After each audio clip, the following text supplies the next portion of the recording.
Hello guys, how are you all? I hope you all are fine. So in our today's session, we will learn about another two types of synthetic fiber. So without much more delay, let us start our today's session. In our last session, we have learned about we have got an introductory part of the lesson, that is synthetic fiber and plastic. Then we have also learned about cellulosic synthetic fiber, about that is rayon. Then we come across about nylon, polymer, all these things. I hope also that you revise that one. Am I right? So let us start with polyester. So polyester is also a synthetic fiber. But what kind of synthetic fiber? It is non-cellulosic synthetic fiber. That means polyester is totally made from the chemical compounds, or you can say from the petroleum products. From the name itself, we can guess, guys. No, polyester. What can you guess? Polyester. That means it is made up of what? Polymers of what? Polymers of ester. So polyester is made up of polymer of ester. That is polyester. So this is another very important synthetic fiber. People often use nowadays in the modern world this fiber to make different types of fabric and some other material to use in their day-to-day life. Now see what properties of this fiber make it somewhat very popular among the people. Why people use this fiber in a wide range? Because of these properties, it is very strong. Polyester is very strong. It doesn't used to tear very easily. Then it is wrinkle free. It doesn't used to get wrinkled. Okay. We can handle that one in any way. Easy to wash and dry faster. It is very easy to wash and dry faster.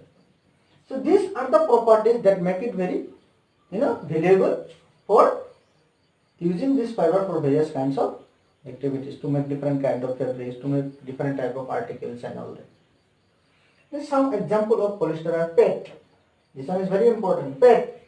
PET means what? Polyethylene terephthalate. Polyethylene terephthalate. The full form of PET is, so PET is a what? Polyester, and the full form of PET is what? Polyethylene terephthalate. You have to make it into syllable, and after that you have to pronounce. This is polyethylene terephthalate. Polyethylene terephthalate. So PET, that is in short it is called as PET. So this one is used to make what? Polyester. Or you can say this one is an example of what? Polyester. Then terylene. Terylene is also an example of polyester. Next you see, polyester sometimes what happen, also mix with some natural fabric, and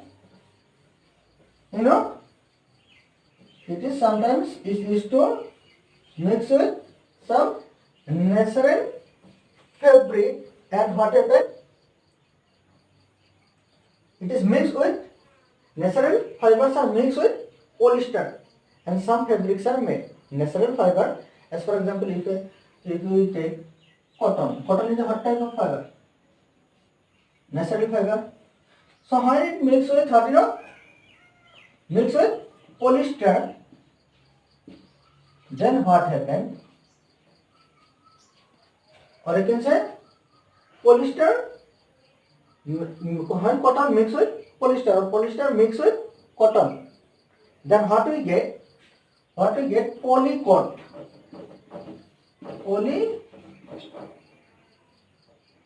Polycot. That is the mixture of polyester and cotton. That is the mixture of polyester and what? Cotton.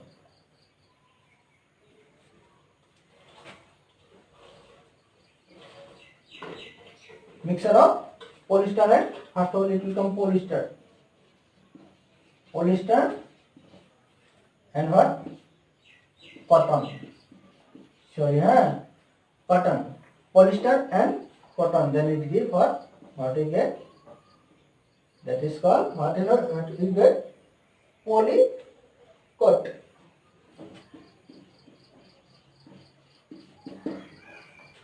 In the same way, one polyester mixed with cotton. Polyester is a synthetic fiber and this one is a natural fiber. So polyester can be mixed with synthetic fiber and some other sort of fabric can be made. That is called polycoat. Similarly, polywool.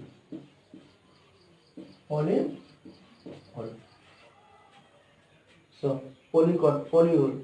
This is nothing. Polycoat is a mixture of polyester and cotton. Poly is a mixture of polyester and wool.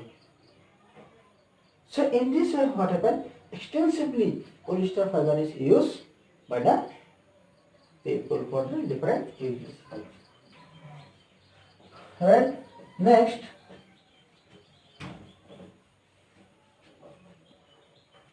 another synthetic fiber is acrylic.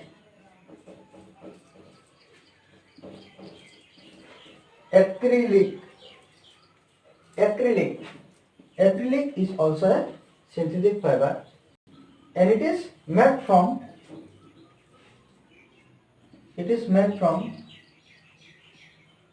polyacrylonitrile. Acrylic fiber is made from polyacrylonitrile. From which chemical compound it is made? Polyacrylonitrile. Acrylic fiber is made from polyacrylonitrile. Now, let us say, if I give you it, tell you one thing, then it will become somewhat easy for you to guess the properties of acrylic fiber. It is used alternative to wool. That means it replaces wool. Not exactly replaces. That means it can be used in place of wool. So guys, I have given you 1 minute. Guess the properties of acrylic fiber.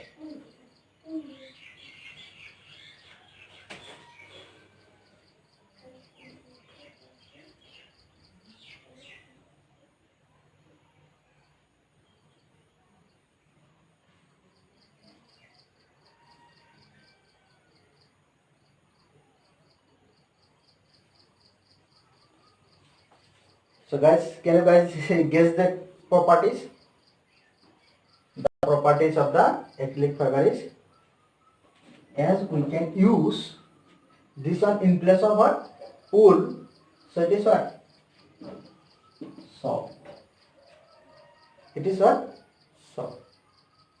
Then what it is? It gives us warmth. It gives warmth. It is soft. It gives warmth. Then it is strong. It is not similar to that of wool may be not so strong, but acrylic fiber is very strong. And besides that also, in each and every kind of fiber you can write another thing in common, that is, in all kind of synthetic fiber you should write that properties in all the fiber. Whenever if the question came, write the properties of polyester, write the properties of rayon, write the properties of nylon. So what that, in all of them, if what you can write, all the synthetic fibers are twinkle free. It is twinkle free. Right. So these are the properties of acrylic fiber. As it is soft, as it is to grip warm, as it is strong. So we use this fiber to make our sweaters, blankets, different types of material. So like this we use acrylic fiber, right? Now you see, almost we have completed all kind of fiber which are given in your book in the lesson synthetic fiber and plastics. Not only almost, what are the different synthetic fiber given in your book that has been completed. That has been completed. So you keep revising, go through this till the next video and keep watching Let's Learn Science. Thank you.